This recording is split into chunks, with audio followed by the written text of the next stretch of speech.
எல்லோருக்கும் வணக்கம். நான் Gowri Shankar, civil structural engineer, KGS பில்டர்ஸ்க்காக திருப்பூர்லேருந்து பேசிகிட்டு இருக்கேன். ஸோ தொடர்ச்சியான வீடியோக்கள் கட்டுமானம் தொடர்பாக நம்ம பேசிட்டு வர்றோம். இன்றைக்கி 5வது நாள். நம்ம சப்ஸ்கிரைபர் ஒருத்தர் வந்து ஒரு ஸ்பேன் கொடுத்து ஒரு ரூம் சைஸ் கேட்டிருந்தாரு. ஸோ அதற்கு ஒன் வே ஸ்லாப் போடலாமா, டூ வே ஸ்லாப் போடலாமா அப்படின்னு சொல்லி கேட்டிருந்தாரு. ஸோ இந்த one way slab and two way slab இதை பற்றின ஒரு புரிதல் இன்றைக்கான வீடியோவில் நம்ம பார்க்க போகிறோம். வாங்க பார்க்கலாம். ஸோ உங்களுக்கு கட்டுமானம் தொடர்பான ஏதாவது ஒரு சேவை, 2D planning, 3D elevation, structural design, so இந்த மாதிரி சேவைகள் உங்களுக்கு தேவைப்பட்டதுன்னா கீழே ஒரு கூகுள் ஃபார்ம் டிஸ்கிரிப்ஷனில் கொடுத்துருக்கேன். ஸோ அதை நீங்கள் கிளிக் பண்ணி ஃபில் பண்ணிங்கன்னா நாங்கள் உங்களுக்கு ஃபோன் பண்ணுவோம். ஸோ வாங்க வீடியோவில் பார்க்கலாம். ஸோ நம்ம ஆர்சிசி ஸ்லாப் வந்து one way slab, two way slab அப்படின்னு சொல்கிறோம். ஸோ இதை எதை வச்சு நம்ம ஒன் வே ஸ்லாப்பை அங்கே யூஸ் பண்ணலாமா, டூ வே ஸ்லாப் யூஸ் பண்ணலாமா அப்படிங்கிறத முடிவு பண்ணுறோம். அப்படிங்கிறது அந்த ஸ்லாப் வந்து அந்த ரூமில் நம்ம யூஸ் பண்ணுற ஸ்லாப், இல்லை சில இடங்களில் நீங்கள் பார்த்துருப்பீங்க பெரிய ஹால்லலாம் வந்து ஸோ பீம்ஸை கிராஸில் வந்து ரன் பண்ணிவிட்டு ஸோ அதை வந்து ஸ்லாப்பை வந்து தனித்தனியாக வந்து பிரிச்சிருப்பாங்க.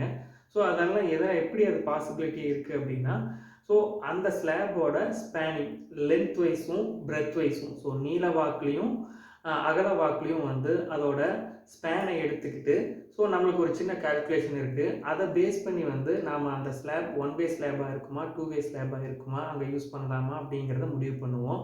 ஸோ அது என்ன அப்படின்னா, இப்போ L/B ரேஷியோ அப்படின்னு சொல்லுவோம். ஸோ லென்த்து, ஸோ நீளம் டிவைடட் பை அகலம்.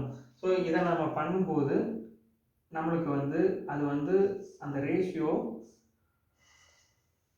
2க்கு மேலே இருந்ததுன்னா, 2க்கு மேலே இருந்ததுன்னா அந்த இடங்களில் நாம் வந்து ஒன் வே ஸ்லாப் யூஸ் பண்ணலாம்.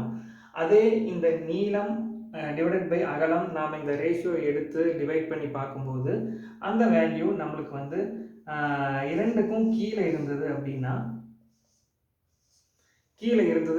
அதை வந்து நம்ம டூ வே ஸ்லாபாக அந்த இடத்துல வந்து யூஸ் பண்ணுவோம். ஸோ அது மட்டும் இல்லாமல் ஒன் வே ஸ்லாபில் வந்து பார்த்திங்கன்னா அங்கே டிஸ்ட்ரிபியூட் ஆகிற லோட் வந்து ஒரு சைடில் வந்து நம்மளுக்கு டிஸ்ட்ரிபியூட் ஆகும். அதே டூ வே ஸ்லாபில் நம்மளுக்கு 2 டைரெக்ஷன்லேயுமே வந்து அந்த லோட் டிஸ்ட்ரிபியூட் ஆகும். அது எப்படிங்கிறதும் வந்து நம்ம இப்போ பார்க்கலாம். ஃபர்ஸ்ட் ஒன் வே ஸ்லாபுக்கான ஒரு எக்ஸாம்பிள் பார்த்துப்போம்.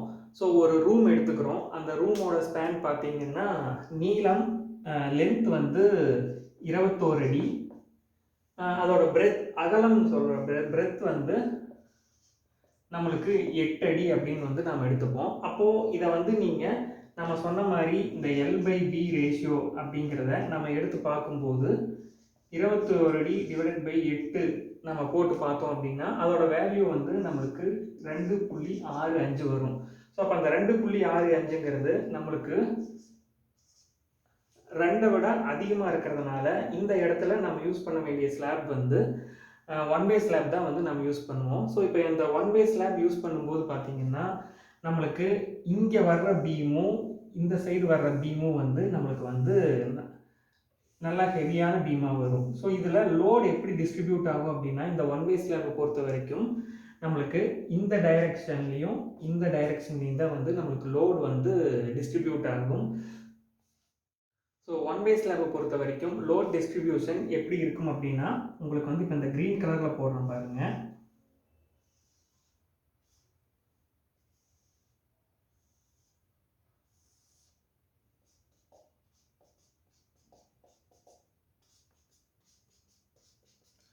ஸோ நம்மளுக்கு பெரும்பாலான லோட் பார்த்தீங்கன்னா இந்த டைரெக்ஷனில் தான் வந்து நம்மளுக்கு வரும். ரொம்ப மினிமலான லோடு தான் பார்த்தீங்கன்னா உங்களுக்கு இந்த 2 சைடுமே வந்து வரும். அப்போ நீங்கள் ஒரு ஒன் வே ஸ்லாப் போட்டிருக்கிற இடத்துல பார்க்கும்போது இந்த 2 பீமுமே வந்து இந்த லென்த் வைஸில் இருக்கிற இந்த 2 பீமுமே வந்து கொஞ்சம் ஹெவியாக இருக்கும். பட் இந்த சைடு வர்ற பீம் வந்து சைஸில் வந்து உங்களுக்கு கம்மியாக இருக்கும். ஸோ ஏன்னா நம்மளுக்கு மெயின் ரெயின்ஃபோர்ஸ்மெண்ட் இந்த டைரெக்ஷனில் தான் போகும், டிஸ்ட்ரிபியூஷன் மட்டும்தான் வந்து நம்மளுக்கு இந்த டைரெக்ஷனில் போகும். அதனால தான் வந்து அந்த மாதிரி கொடுத்துருப்பாங்க. அடுத்ததான் நம்ம டூ வே ஸ்லாபுக்கு ஒரு எக்ஸாம்பிளோட பார்ப்போம். ஸோ டூ வே ஸ்லாபை பொறுத்த வரைக்கும் இப்போ நம்ம ஒரு எக்ஸாம்பிளுக்காக இதை வந்து ஒரு 17 அடிக்கு 16 அடி அப்படிங்கிற மாதிரி ஒரு ஸ்லாப் எடுத்துக்குவோம். பொதுவாக நம்ம ஹால் பெட்ரூம் எல்லாம் வந்து சில இடங்களில் நம்ம இந்த மாதிரி ஒரு ரூம் சைஸ் வந்து ஃபாலோ பண்ணுவோம். ஸோ அந்த மாதிரி பண்ணும்போது அப்போ நம்ம 17 அடி லென்த் பை பிரெத், ஸோ இந்த L/B ரேஷியோங்கிறத இதை நம்ம செக் பண்ணி பார்த்தோம் அப்படின்னா இந்த நீளம் அகலம். ஸோ இந்த ஸ்லாபுக்கு நம்ம எடுத்து பார்க்கும்போது நம்மளுக்கு வேல்யூ வந்து அரௌண்ட் ஒரு 1 தான் வந்து நம்மளுக்கு கிடைக்கும். ஸோ அப்போ இந்த வேல்யூ பார்த்தீங்கன்னா நம்மளுக்கு வந்து லெஸ் தேன் 2. ஸோ 2க்கு கம்மியாக இருக்குது. ஸோ அப்போ பார்த்தீங்கன்னா அப்போ இந்த இடத்துல வந்து நம்ம 2-வே ஸ்லாப் வந்து நம்ம யூஸ் பண்ணலாம்.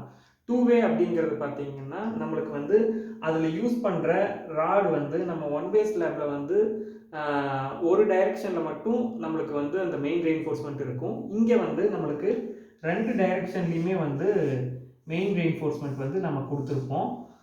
ஸோ இதுதான் வந்து வித்தியாசம். ஸோ அப்போ நம்ம பார்க்கும்போது நம்மளுக்கு வந்து லோட் வந்து இங்கே 4 சைடில் இருக்கிற இடங்களுக்குமே வந்து ஈவனாக வந்து நம்மளுக்கு டிஸ்ட்ரிபியூட் ஆகும். ஸோ இதில் லோட் டிஸ்ட்ரிபியூஷனை பற்றி பார்த்தீங்க அப்படின்னா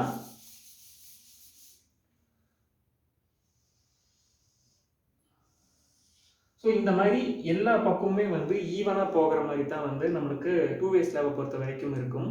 அப்போது நம்ம பீம் டிசைன் பண்ணும்போது வந்து இந்த எல்லா சைடு இருக்கிற பீமுமே வந்து நம்மளுக்கு ஹெவியாக தான் வரும். நம்ம சொன்ன மாதிரி நம்மளுக்கு மெயின் ரெயின்ஃபோர்ஸ்மெண்ட் வந்து நம்ம 2 டைரெக்ஷன்லேயுமே வந்து நம்ம வந்து இதில் கொடுப்போம். ஸோ 1-வே ஸ்லாபில் பார்த்தீங்கன்னா ஒரு டைரெக்ஷனில் மட்டும் கொடுத்துருப்போம். ஸோ இதுதான் வந்து 1-வே ஸ்லாபுக்கும் 2-வே ஸ்லாபுக்குமான வித்தியாசம். ஸோ இன்றைக்கி வீடியோவை பொறுத்த வரைக்கும் 1-வே ஸ்லாபுக்கும் 2-வே ஸ்லாபுக்குமான வித்தியாசம் உங்களுக்கு புரிஞ்சிருக்கும்னு நான் நம்புகிறேன். ஸோ எந்த இடத்துல நம்ம 1-வே ஸ்லாப் யூஸ் பண்ணலாம், 2-வே ஸ்லாப் எங்கே யூஸ் பண்ணலாம் நம்ம வீடு கட்டும்போது அப்படிங்கிற ஒரு புரிதல் இன்றைக்கி உங்களுக்கு கிடைச்சிருக்கும் அப்படின்னு நான் நம்புகிறேன். நாளைக்கு ஒரு வீடியோவில் ஒரு இன்ட்ரெஸ்டிங்கான டாப்பிக்கில் பேசுவோம். பெரும்பாலும் பார்த்தீங்கன்னா ஒரு ஸ்லாபுக்கு நம்ம மினிமமாக எப்படி ரெயின்ஃபோர்ஸ்மெண்ட் போடணும் அப்படிங்கிற மாதிரி டீட்டெயில்ஸ் எல்லாம் வந்து நிறைய ரிப்பீட்டடான கொஸ்டின்ஸ் வரும். ஸோ அது ரிலேட்டடாக நாளைக்கு வந்து வீடியோவில் நம்ம பேசலாம். ஸோ நம்ம சேனல் சப்ஸ்கிரைப் பண்ணாமல் இருந்தீங்கன்னா சப்ஸ்கிரைப் பண்ணிக்கங்க. ஸோ தட் எங்களோட வீடியோ உங்களுக்கு வந்து ரீச் ஆகும். தேங்க்ஸ் ஃபார் வாட்சிங். தேங்க்யூ.